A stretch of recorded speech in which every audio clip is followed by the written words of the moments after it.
ഞാൻ നിലമ്പൂർ കവളപ്പാറയിൽ പോയി എൻ്റെ സുഹൃത്തും സഹോദരനുമായ പി വി അബ്ദുൽ വഹാബിൻ്റെ ക്ഷണമനുസരിച്ച് ഞാൻ അവിടെ ചെന്നപ്പോൾ ഉരുൾപൊട്ടുന്ന സ്ഥലത്ത് ഞാൻ പോവുകയുണ്ടായി.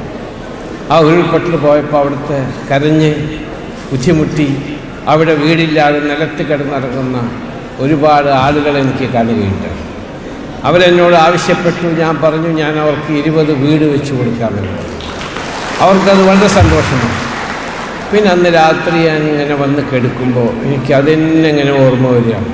അവർ വീടില്ലായ്മ, അവർ ഓല വെച്ച് കെട്ടിയിട്ട് അവിടെ കെടുക്കുക, അവർക്ക് ടോയ്ലറ്റ് ഫെസിലിറ്റി ഇല്ല, അങ്ങനെയുള്ള ദുഃഖം എനിക്ക് വളരെയധികം ദുഃഖം തോന്നി. ആയതുകൊണ്ട് ഞാൻ അന്ന് അവിടെ ഏറ്റുപോയ വീട് 20-ൽ നിന്ന് 30 വീടായി മാറ്റുകയും 30 വീട് കൊടുക്കാറുണ്ട്.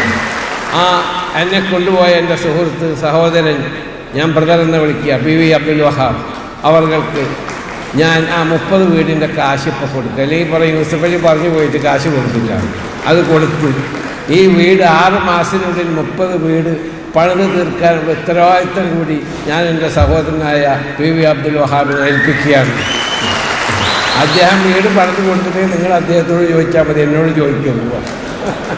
അപ്പോൾ 30 വീടിനുള്ളത് ഞാൻ നിങ്ങളെ സാക്ഷി നിർത്തി ഏൽപ്പിക്കണം. അല്ലാതെ ഏൽപ്പിച്ചാൽ എൻ്റെ ബ്രദർ അത് ചെയ്യുമെന്ന് എനിക്കറിയാം. എന്നാലും ഒരു സാക്ഷികൾ ആവശ്യമാണല്ലോ.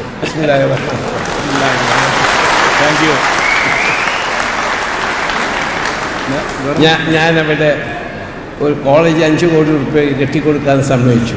അതിൻ്റെ ആദ്യ ഗഡുവായി 2.5 കോടി അതും കൂടി കൊടുത്തു.